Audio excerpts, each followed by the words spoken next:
All right, this is a review for the midterm part two. As mentioned yesterday, the part one was mostly what you need to concentrate on in order to in order to study for the midterm. Now we'll just do a couple of problems that might show up on the exam, and that will also help you to get familiar with the verbiage that will be used on the exam. So, for clarity and simplicity, I will redo the exercise that we did at the end of part one. And this exercise goes something like this. If you have a company and the company has an operating cash flow of we'll use new numbers that will be clear, and I'll explain along the way. We say we have a company that has an operating cash flow. OCF stands for operating cash flow of $48,000. And this company has a depreciation on their income statement, depreciation of $6,000. Okay. The interest that this company paid, the interest which also can be found on the income statement, is $2,400. Okay. I'll put the rest of the information on the other side so we can have enough room to work the problem at the bottom. If the company has net payment on the debt, or also known as principal payment, right? The principal payment is how much you pay because if you have debt, if you owe debt on like your mortgage, or you raise money in your company in the form of debt, your debt payment has two parts. One part is the interest right here, and the other part is the principal. All right. So if you've made principal payment in the order of $2,600, okay, and you've spent in fixed asset, whether you bought a big piece of equipment or you build this new building, this or all your fixed asset, and you spent $24,000 to build that new building or to purchase that piece of equipment. Again, that information will be found can be found on your balance sheet. And then you have a net working capital that decreased by $1,300. Okay. And we all know working capital is current asset minus current liability. Okay. So let me repeat the information on this. The information is your operating cash flow is $48,000. Your depreciation is $6,000. Interest paid is $2,400. Principal payment is $2,600.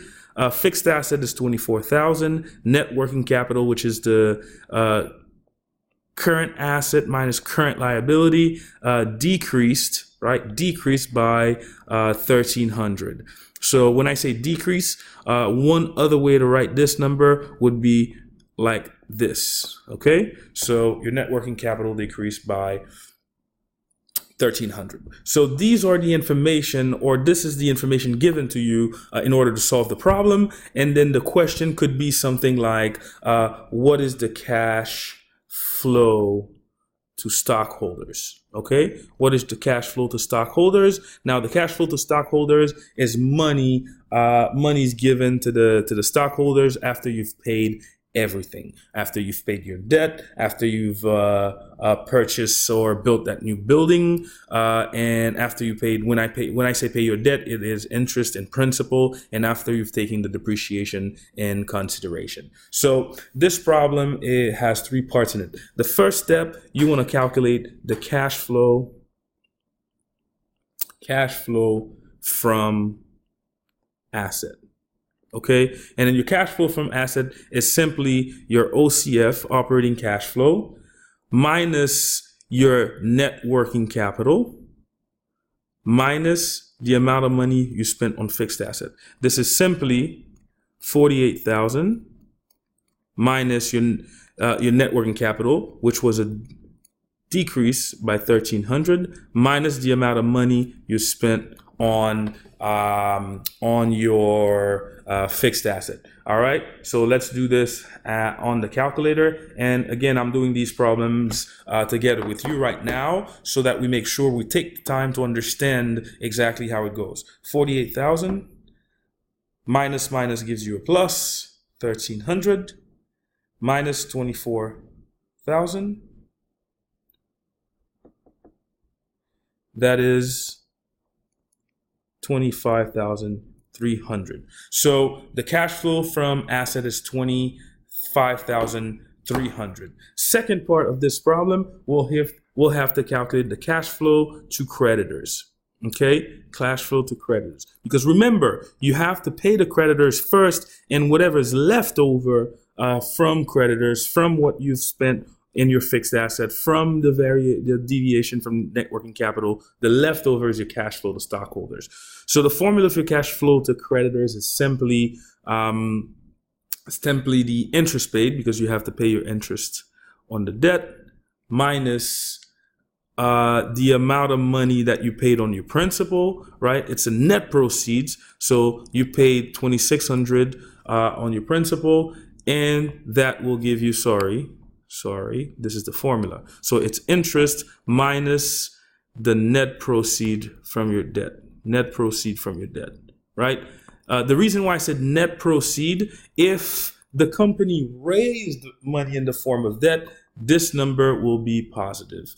If the money paid down, this money will be negative. This amount will be negative. All right. So this is simply 2,400 that you paid interest minus the 2,600 that you paid. That's a cash outflow. Therefore, 24 plus 26 equals something like 5,000, I believe. Yep, on the money. 5,000. Now you can calculate the cash flow to stockholders. Okay, you can calculate the cash flow to stockholders. This is simply the cash flow from asset minus the cash flow to creditors. Okay, and this will be 25,300 minus 5,000, and that answer is $20,300, and this is your answer right here. All right. Remember that your cash flow to stockholders can be calculated by by finding the cash flow from asset, deduct that from the cash flow to creditors, and you'll be able to compute your cash flow to stockholder. Okay, this is one of the problems where I will give you all the information found on the income statement. I'll give you all the information found on your balance sheet, and then based on the information given, you'll be able to compute whether it is I'm asking for the cash flow from asset, or I'm asking for the cash flow to creditors, or I'm asking for the cash flow to stockholders. Depending on the information given, you'll be able to follow these formulas in order to compute the information that I ask you for. All right, this is problem number 1. Very straightforward problem, very easy to understand. All right, next problem.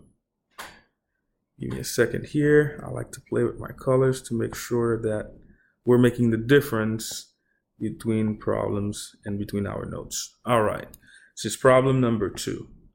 Okay, problem number 2 is a problem where I will be giving you, again, I'll be giving you all the information you need to compute the problem. Let's see.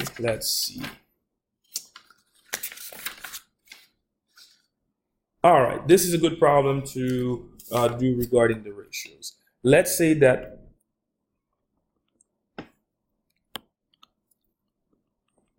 ABM Corp has a total debt ratio of 0.46. All right, so ABC Corp has a total debt ratio of 0.46, and the question is, what is the equity multiplier, also known as EM? What is the equity multiplier? Now, the company has a total debt ratio of 46. What is the equity multiplier? Well, we know that the formula for the equity multiplier is 1 plus the debt to equity ratio. Okay, equity ratio.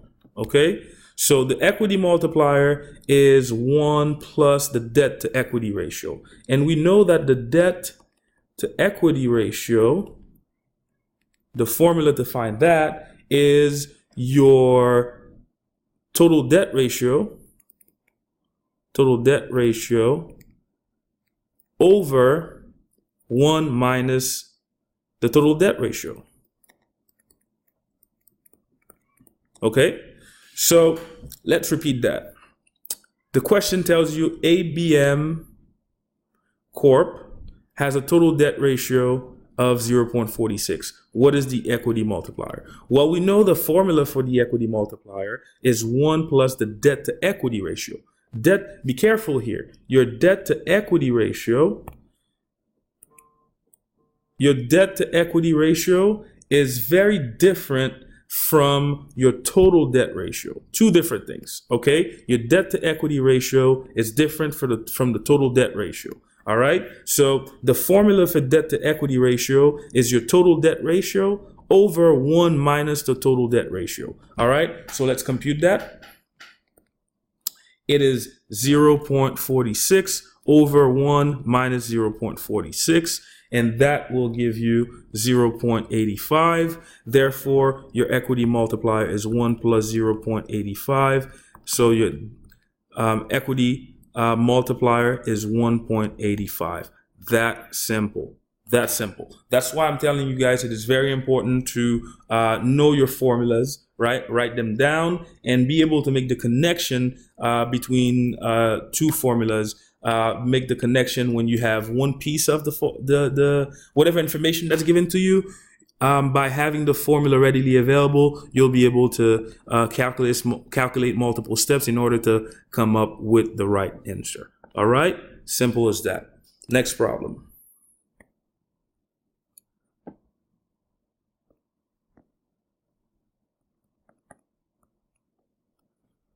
Problem number 3. This is a very good one where having the DuPont identity chart right next to you will help you calculate the right answer. Remember in the first video, I showed you guys a very easy way to use the DuPont identity to calculate return on equity or return on asset. Let's try this example. This is XYZ firm.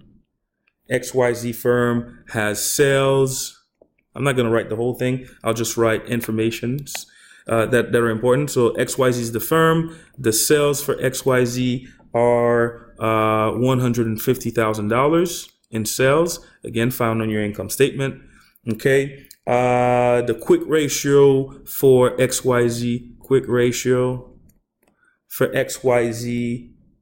I'm sorry. Wrong information. Okay, sales are 150,000. Total asset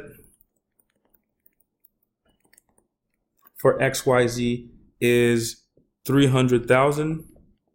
Okay, total debt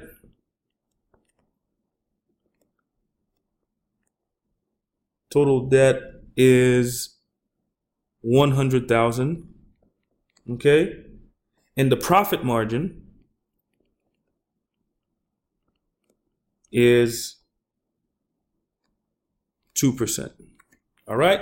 Now the question is asking you to find the return on equity, ROE. What is the return on equity based on the information you have? Well, if you look at the DuPont identity chart, I will write it here, DuPont chart. If you look at the DuPont chart, based on the information given, how do you find the return on equity? Well, based on the DuPont chart, the return on equity is simply your profit margin, right, times sales all over total asset minus total debt. Simple as that. So it's your profit margin times your total sales over your total asset minus your total debt. All right. So that is 150,000 times 0.02 over 300,000 minus 100,000. All right. So 150,000 times 0.02.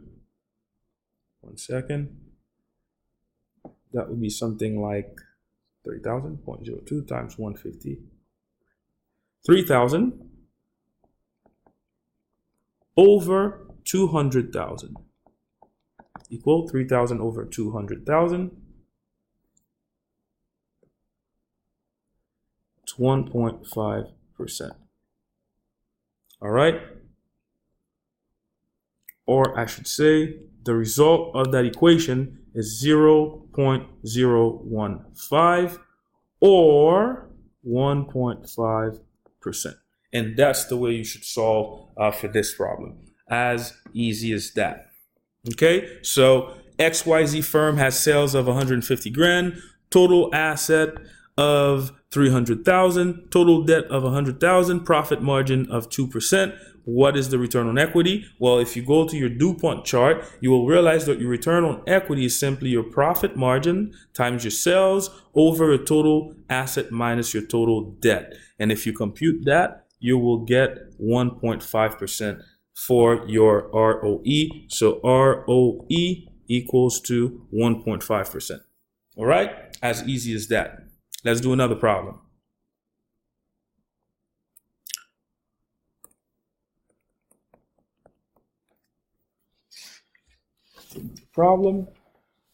Another problem that is a bit challenging, that has multiple steps to it, and that includes a couple elements on your balance sheet, a couple elements on your income statement, and multiple steps so that you guys know exactly how to compute this problem. Right, we did this already.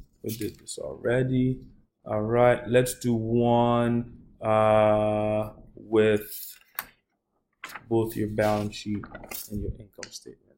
Cars.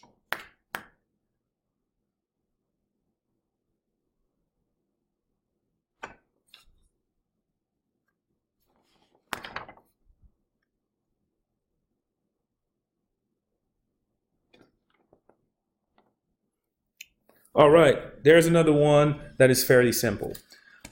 This one says ABC firm, okay? ABC firm has a net working capital of $650.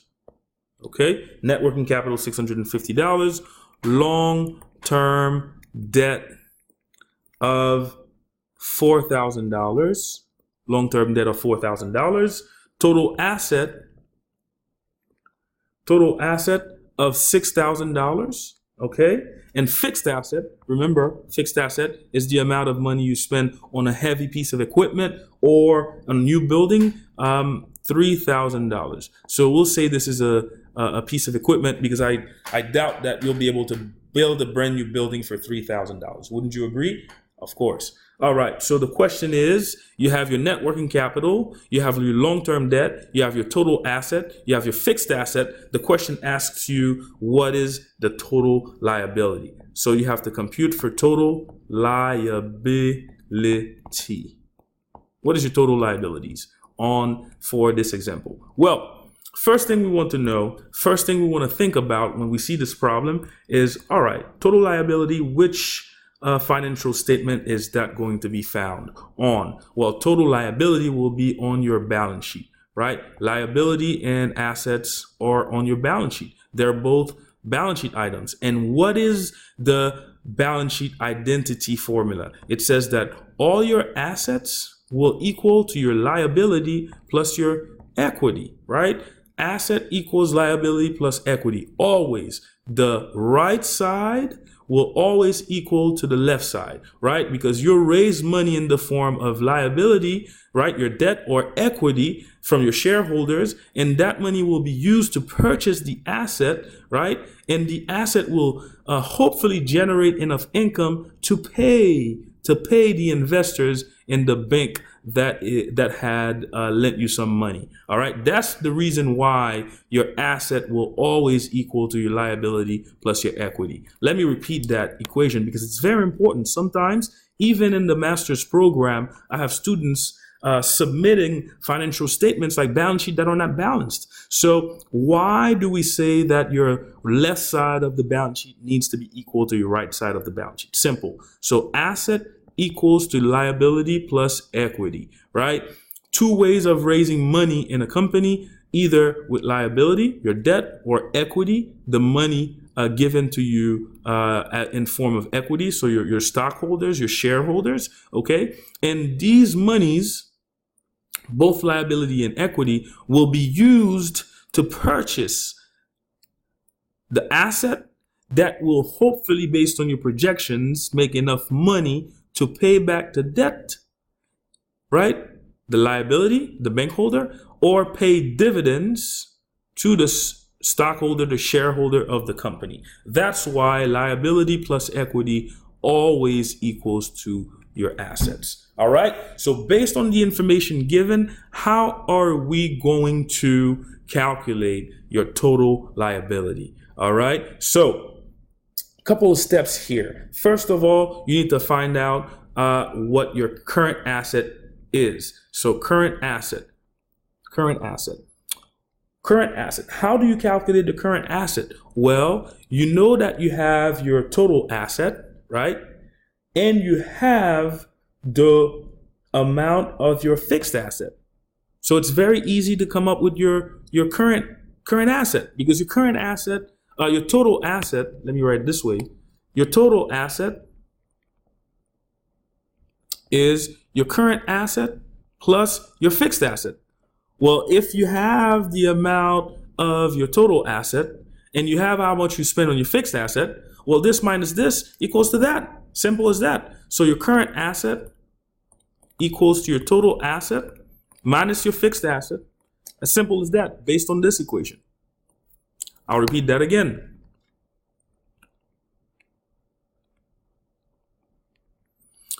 When you look at your balance sheet, the asset side of your balance sheet, right? Current asset plus your fixed asset equal to your total asset. Well, if you have your total asset, which is here, and you have your fixed asset, which is here, in order to find the current asset, you do your total asset minus the fixed asset. So your current asset is 6,000 minus 3,000 equals 3,000. Now you have your current asset, all right? Keep in mind, always keep in mind this equation, and you'll see exactly how it circles back around, all right? Let's keep moving. Step 2 is to find out your current liability. Current liability. Okay, current liability. Now you know that total asset has to equal to liability plus equity. Okay, now you know also that based on the information given, you have your net working capital, which is a key information. And how do you find your net working capital? Is current asset minus current liability. Current asset minus current liability equals to your net working capital. So in order to find your current liability, just take your current asset, your 3,000, minus your net working capital, 650, right? 2,000 minus 650, that's 1,350. Now you can calculate your total liability. Total liability Your total liability is simply your current liability, right? Current liability plus your long-term debt. So your current liability is $1,350. Your long-term debt was $4,000. It's your long-term debt here.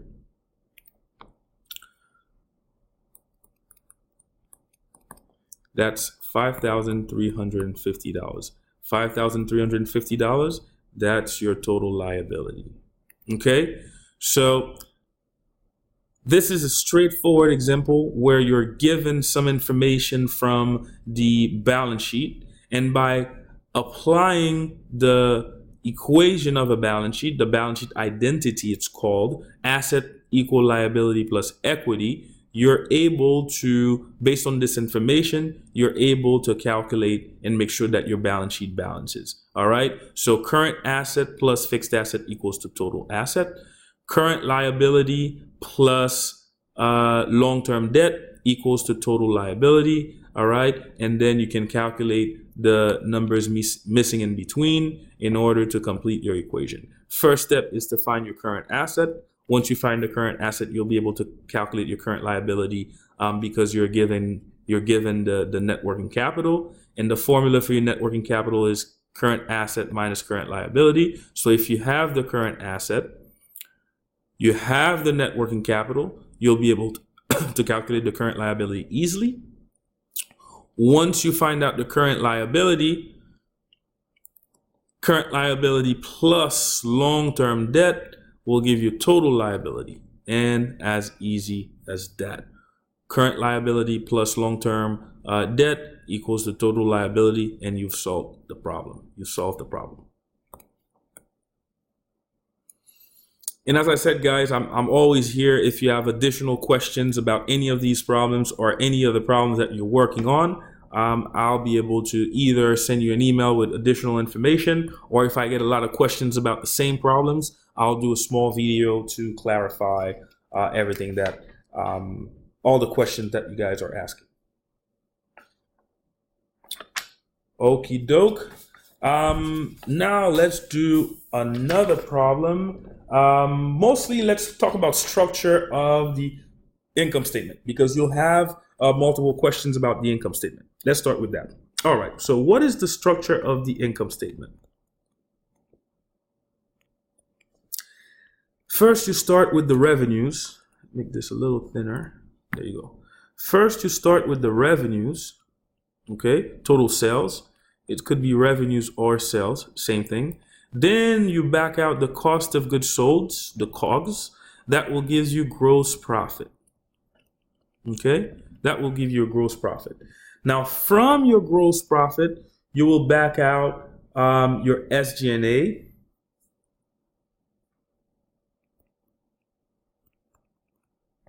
your R&D, research and development, also your depreciation. Okay. Once you find your gross profit, you back out your SG&A, your research and development, your depreciation, you will get your earnings before interest and taxes. From that, or also known as EBIT, EBIT, earning before interest and taxes. All right. EBIT for EBIT. All right. Now you will remove your interest payments from your EBIT, interest payment.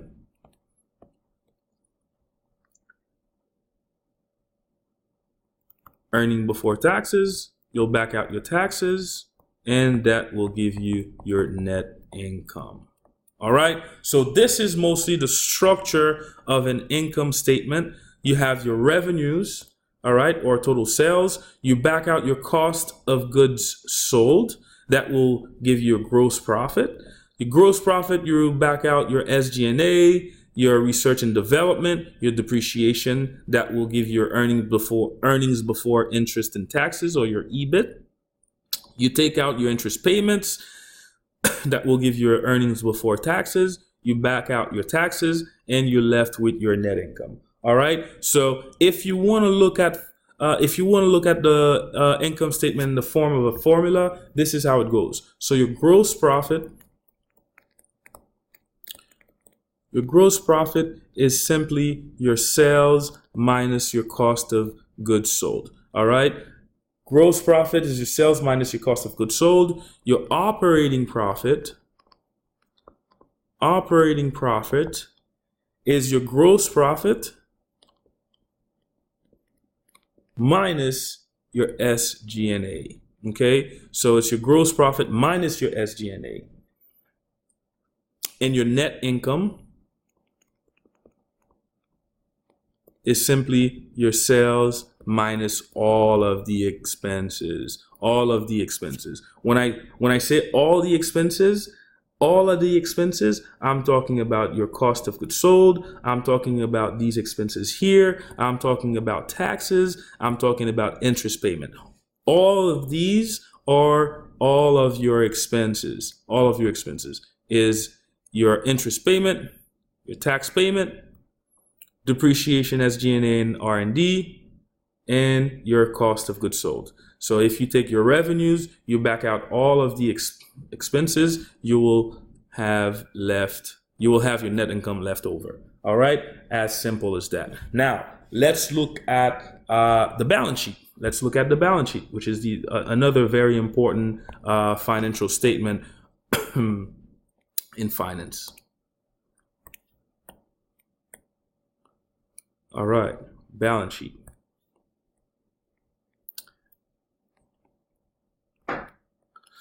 As I mentioned moments ago, the most important equation when it comes to financial statements is the one of the balance sheet, where your asset equals to your liability plus equity. All right, left side, right side. All right, so your current asset, as mentioned moments ago, your current asset will be cash. It'll be inventory. It'll be accounts receivable, listed in order of liquidity. And your non-current asset will be your PP&E, also known as fixed asset. Okay, this is all the money you spent on equipment or plant, right? If you purchased a big piece of equipment, or if you built a brand new building or purchased a new building, this is the category where you'll find those numbers. All right, so current asset plus non-current asset will give you your total asset. All right, this is the left side of the equation. Now the right side, you have your liabilities. You have your current liability. Your current liability will be your notes payable. Okay, it'll have your accounts payable, and it'll have your salaries, so forth and so on. And in your long-term or your non-current liability, you'll have your long-term debt. All right. Now, if your current liability plus your long-term liability, it'll give you your total liability. At the bottom, you'll have your equity, stockholders' equity, and that will be stocks, and that will be your retained earnings. All right. So this side equals to this plus this. All right. Let me change colors to make sure you guys understand. This is the left side, liability. Liability plus equity. This is your total asset. All right. These are the two statements that are very important. Now, when it comes to standardized financial statements, we've spoken about the common size financial statement. Common size Income statement is everything as a function of, as a percentage of revenues, right? So common size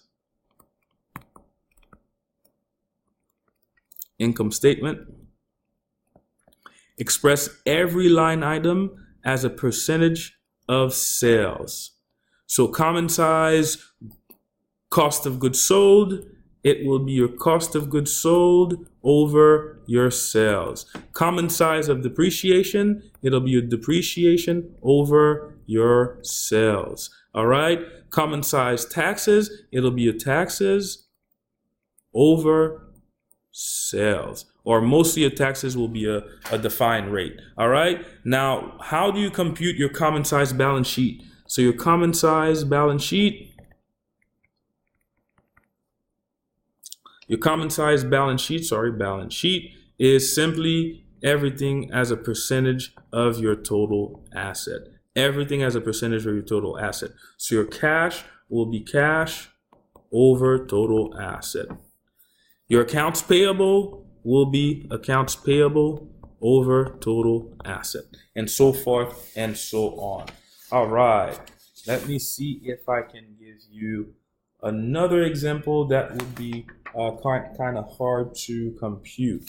I want to give you something with present and future value, which I think is very straightforward. Let's pick up an example that I can make up right now. That's how easy it is to compute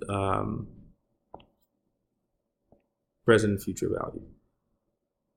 All right, present and future value. Let's talk about the formulas first. All right, the formula for present, let's start with future. The formula for future value is your present value times 1 plus your interest rate to the n power. All right, let's define each term. Let's define each term to make sure everybody's on the same page. Your FV stands for future value. Your PV stands for present value. Your I stands for interest. And your N stands for number of period. I say number of period as opposed to number of years because it could be years, it could be months, it could be weeks, it could be whatever the term is for, number of period is for the example given to you. So let me try to find an example, or I'll just make up one right now. I think we're good to go. I can make up one right now because I don't have. Okay, let's make up an example right now when it comes to present and future value. All right, so future value is present value times 1 plus I to the n power. Therefore, present value is your future value divided by 1 plus your I to the n power. Okay, as simple as that. So let's say that we want to find the future value. Let's say that you deposit today you deposit $1,000 in the savings account. That pays you 3% yearly. 3% yearly. What is the amount after 10 years? Compounded annually. Okay? What is the amount after 10 years? After 10 years, that's in the future, right there, future. So if I'm reading this example myself, all right, I'm picking out the important information before I compute anything. So it says you deposit $1,000 today, right? You deposit present tense $1,000. So that tells me that the present value is $1,000. In the savings account that pays 3% yearly. All right, I'm getting 3% yearly. Okay. What is the amount after 10 years? So it takes me 10 years. The number of period is 10 years, right? Compounded annually. That's perfect. In the question is asking me for the future value. By the way, these are the keys that you would hit on your calculator to solve this problem. Now, if you don't want to use the calculator, you want to be like me who does it manually, I will put out the formula. Or first of all, this is what I always do. I always trace a graph, all right? So my graph goes a little something like this. Today, I deposit $1,000. The length of that period is my N equals 10 years, all right? I'm receiving 3% every year. And what is my value after 10 years, all right? So I'm saying my future value equals to 1,000 times 1 plus 3% to the 10th power. This is what I will need to compute in order to find the future value. I will do it right now. So 1.01 plus 3% is 1.03 to the 10th power times 1,000. 10 years, $1,000 at 3% will give me $1,343.91. And this will be the future value. If I put $1,000 today, 3% a year, after 10 years, that's the money I will receive. So it's 1 plus 0.03%, 1 plus 3% raised to the 10th power times 1,000 equals $1,343.91. All right, that would be the right answer. Now, what about if that account was paying 3% semi-annually? Semi-annually. So it's making that payment twice a year. It's making that payment twice a year. I'm getting 3% twice a year. All right. So a couple of things will happen here. Number one, my number of period will double. All right. Let's use another color for that to make sure that you guys see the nuance. All right. So I'll write semi-annually in a different color. Semi-annually. All right. So a couple of things will happen. Number one, my N will double because I'm getting paid twice a year. And my interest will be cut in half because I'm getting 3% yearly but paid semi-annually. Okay, so here for this problem, my number of period will be 20.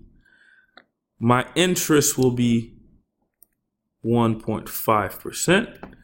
This formula will now be 1 plus 1.5% to the 20th power, and that changes my answer. So let's do it together. 1.5% is 0.015 plus 1 equals 1.015 to the 20th power times 1,000. The future value for this example is $1,346.85. All right, that's if you are getting paid semi-annually. Now, that same account will pay you. That same account will pay you quarterly. Quarterly. That same account will pay you quarterly. Quarterly. All right. So two things will happen. Your number of periods will quadruple, and your interest will be cut by 4. All right. So your number of period will be 10 times 4, which is your 40. And your interest will be 3% divided by 4. You have to rewrite this. It'll be 1 plus 3% divided by 4 to the 40th power. You can quickly calculate this. 3 divided by 4 is 0.75. 0.75% is 0.0075. 2 plus 1 is 1.0075 to the 40th power is 1.3483 times 1,000. and your payment quarterly, if you get paid quarterly, will be 348.35. All right. So you can see the difference between getting paid quarterly, semi-annually, or annually. Please be sure to pay attention to your number of periods and pay attention to your interest also, because it will make a big difference in your answer. And that will be the difference between you getting the answer right or getting 0 for that particular problem.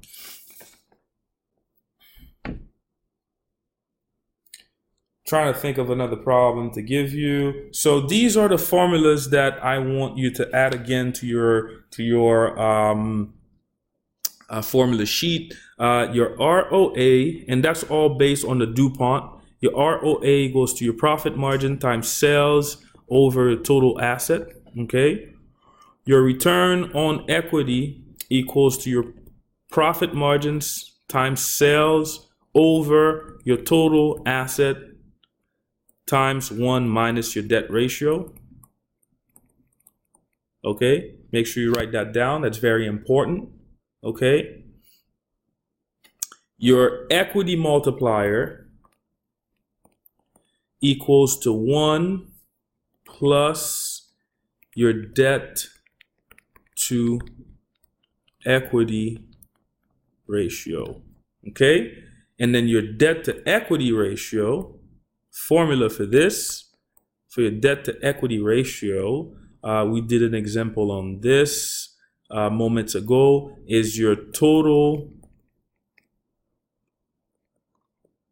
debt ratio over 1 minus total debt ratio.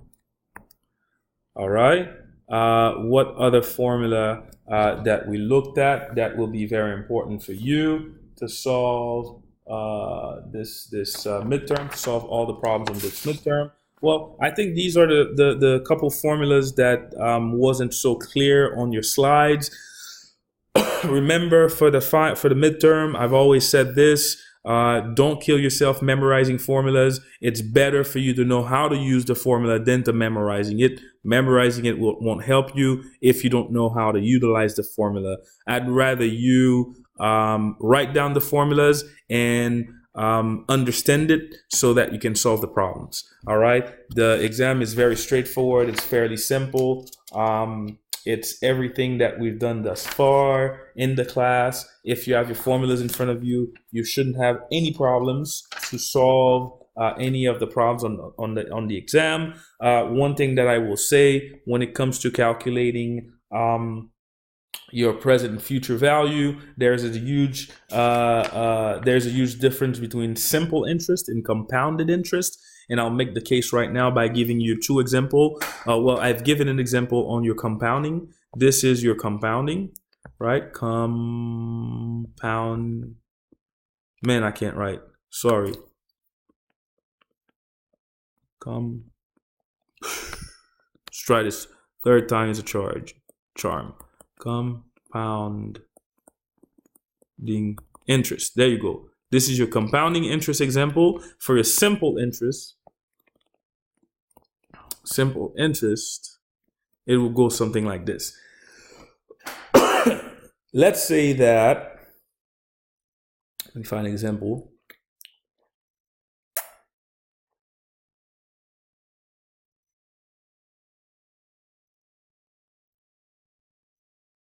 Bear with me here. I want to find an example that will help you solve anything that may appear on the exam. Let's say that Mr. Alex invests in a savings account $1,000 that pays him 3%. We'll say use 3% simple interest. And he wants to know what's his amount after 10 years. Okay, so the difference between the compounding and the simple interest would be, future value would be 1,000 times 3% times 10.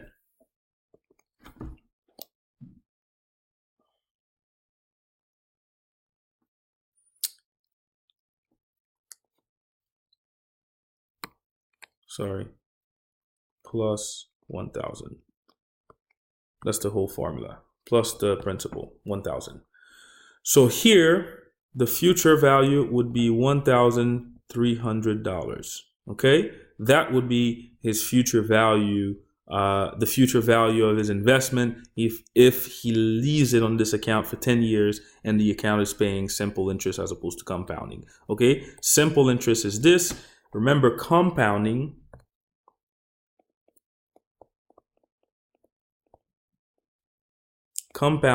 future value for this would say Alex invests in a savings account $1,000 that pays him 3% compounded annually, and after 10 years, what is his future value? After 10 years, his future value is 1,000 times 1 plus your interest to the n power. So it would be 1,000, 1.03 to the 10th power, right? So it would be 1.03 to the 10th power times 1,000, 1343.91. Okay, I know what most of you are saying is that, well, the difference between the simple and compounding is only $43.91. But remember here, we're only talking about $1,000. What about if that was $1 million? That would be quite some change. So it's very important to know the difference between simple interest and compounding. Okay. That concludes the review session with some of the problems that I think that you guys may find in your midterm. After reviewing the part 1 and part 2, if you have any additional questions, please let us know. Remember that the exam is due on the date listed on the syllabus at 11:59 p.m. No extensions, please. Give yourself about 2 hours to complete the exam. If I were you, I would start the latest on the date listed on the syllabus around 7:30 that night. That way you have more than enough time to complete the exam and submit it on time. Thank you very much.